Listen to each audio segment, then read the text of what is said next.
예를 들어서 500만 원 받으신다. 그러면 90만 원 플러스 300의 70%니까 37이 21, 300만 원이 감액이 되는 거예요. 근데 나 공무원용 얼마 받고 있어? 300만 원 받고 있어. 맥시멈이 얼마라고 했어요? 50%라고 했으니까 150만 원이 감액되겠죠.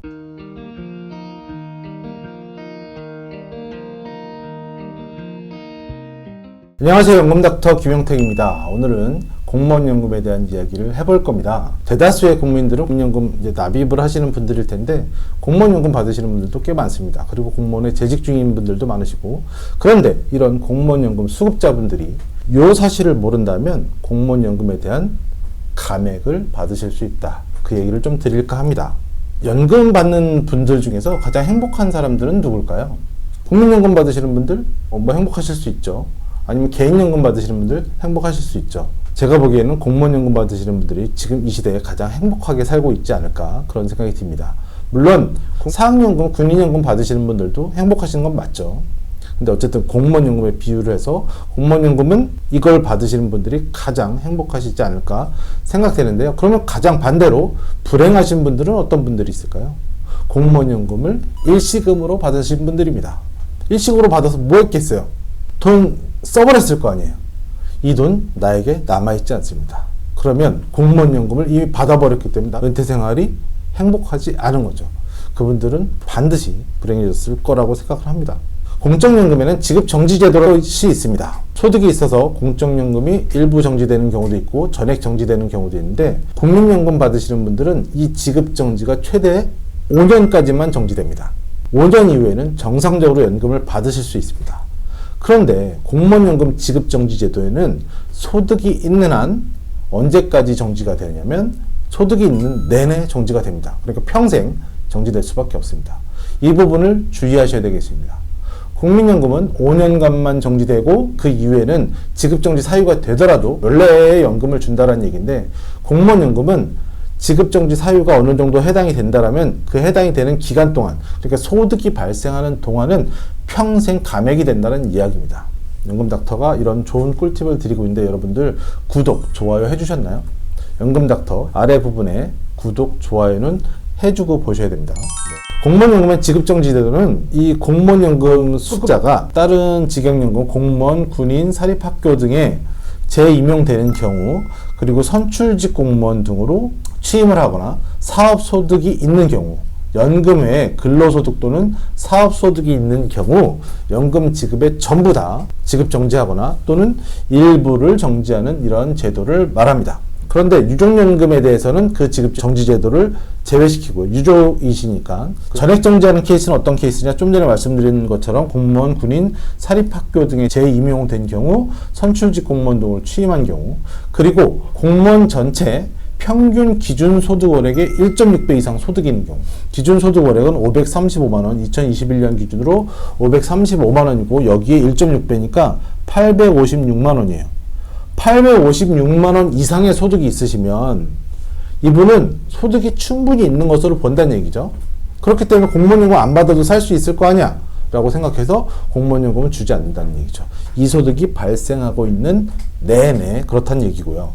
그럼 일부 정지는 어떻게 될까요? 연금의 근로소득과 사업소득, 별표 3개 부동산 임대소득, 근로소득과 사업소득, 부동산 임대소득 합이 전년도 공무원의 평균 연금 월액을 초과하는 경우 연금의 최대 50%까지 연금 지급 정지를 할 수 있다, 이런 얘기예요. 별표 3개 부동산 임대소득 포함, 그리고 여기 써있는 것도 있죠. 이자 배당 등 금융소득은 불포함입니다. 그러니까 근로소득 또는 사업소득, 부동산을 임대해서 발생하는 계속되는 인컴은 인정을 하겠지만 은행이나 주식에 넣어서 그렇게 만든 소득은 포함시키지 않겠고 근로, 사업소득, 부동산소득만 인정하겠다. 이게 핵심 키포인트입니다. 그래서 공무원 평균 연금 월액은 얼마냐? 242만원이에요. 얘네들의 합이 2021년 기준 242만원을 초과할 때는 일부를 정지하겠는데, 그럼 얼마큼 정지를 할 거냐? 242만원 플러스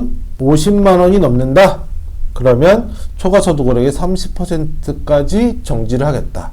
30%가 5, 30은 15만원이 되겠죠. 이 언제까지요? 이 소득이 발생하는 내내 평생 소득이 없어져야지 덜 주겠다는 얘기예요.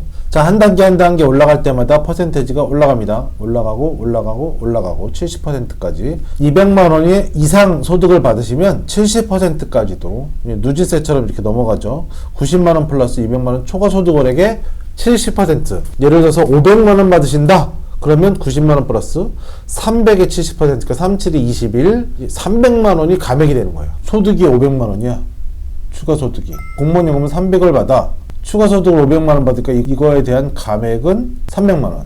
37이 21 플러스 90이니까 210만 원 플러스 90이니까 300만 원이 감액이 돼요. 근데 나 공무원 연금 얼마 받고 있어? 300만 원 받고 있어. 맥시멈이 어디라고 했어요? 50%라고 했으니까 맥시멈은 150이니까 150만 원이 감액되겠죠. 자, 오늘 이야기 드리고 싶었던 가장 흔한 사례, 상담을 하다 보니까 공무원 연금 받으시는 분들 중에 또는 공무원 재직자 중에 재테크 하신 분들이 정말 많으시더라고요. 뭐 주식으로 또는 은행 예금 수단으로 또는 뭐 펀드나 증권 수단으로 이렇게 재테크하시는 분들이 정말 많고, 또 가장 많이 보는 사례들이 부동산을 사신 분들이 꽤 많아요. 1가구 2주택 또는 집이 있음에도 불구하고 상가를 산 경우들이 꽤 많으시더라고요. 근데 가장 흔하게 범하는 우가 뭐냐면 본인 이름으로 사는 거야. 공무원 연금 수급자 본인 이름으로 사면 안 돼요. 안 된다는 얘기입니다. 왜냐하면 월세를 줬는데 월세가 300만 원이 매달 꾸준히 발생을 해. 300만 원이니까 200만 원 초과했을 때는 90만 원 더하기 초과 금액의 70%를 감액한다 그랬잖아요. 100만 원, 초과 금액이 100만 원이니까 곱하기 70% 하니까 160만 원이 감액이 돼. 근데 이분 공무원 연금 얼마 받아요? 뭐 300만 원 받는다고 쳐볼게요. 300만 원 받는 공무원 연금이라면 마이너스 160만 원이면 140이잖아요. 140. 근데 최대 50%까지만 감액이 될 수 있으니까 150은 받을 수 있겠죠. 최대 50%까지 감액이 되는 거야, 그냥. 엄청나게 감액이 되는 거죠. 그럼 나는 받을 연금을 이 상가 임대 준 것 때문에 못 받는 거야. 이런 케이스를 너무 많이 봐가지고 좀 안타까워서 이 영상을 찍게 됐습니다. 그러면 우리가 어떻게 해야 되겠느냐? 재직자분들도 마찬가지시고 이미 퇴직하신 분들도 마찬가지겠지만 앞으로의 인컴, 소득, 그러니까 이자, 배당 이런 소득은 제외하고 근로소득, 사업소득, 부동산 임대소득 이런 것들을 좀 이전을 하셔야 되겠죠. 이전. 근로소득, 사업소득은 누군가 이전할 수 없는 거라고 하면 부동산 임대소득은 누군가에게 좀 이전을 하는 게 좋겠다. 누구에게?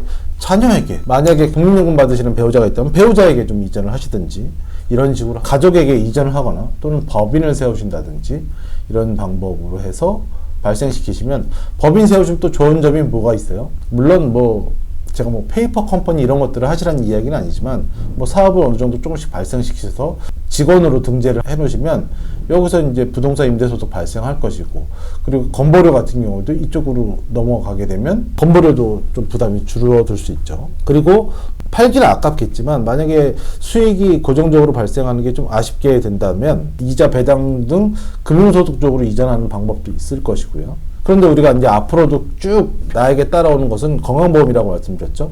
건강보험까지 좀 고려해야 되니까 지금 뭐 준비 가능하신 시기에 재직자들도 마찬가지로 공무원연금만 있다고 해서 모든 게 다 되는 것이 아니니까 준비 가능한 시기에 연금으로 준비하시는 것도 좋다. 비과세연금. 비과세연금 한도만큼 우리가 쓰시는 게 좋겠다라고 생각하시면 좋을 것 같아요. 근데 이 연금 받는 것도 꼭 정신형 연금으로 받으시는 게 좋겠죠. 죽을 때까지 나와서 내가 건강보험료 내는 평생, 그리고 이게 혜택으로 좀 발생하실 수 있도록 만드시는 게 좀 좋겠다라고 생각이 됩니다. 하지만 계속해서 건강보험 이야기를 드리고 있는데 건강보험료에 대한 폭탄 안 맞으려면 반드시 뭐가 돼야 된다? 피부양자가 돼야 된다. 피부양자가 못 될 거면 뭔가 준비를 하셔야 된다는 이야기고요. 오늘 이야기 도움이 되셨으면 구독, 좋아요 좀 눌러주시고요. 1600-0456, 4560대 연금에 대한 고민을 책임지는 번호 1600-0456으로 전화 주시면 성심성의껏 상담해 드리도록 하겠습니다. 궁금하신 점 언제든지 전화 주시기 바랍니다. 오늘 하루도 수고 많으셨습니다. 감사합니다.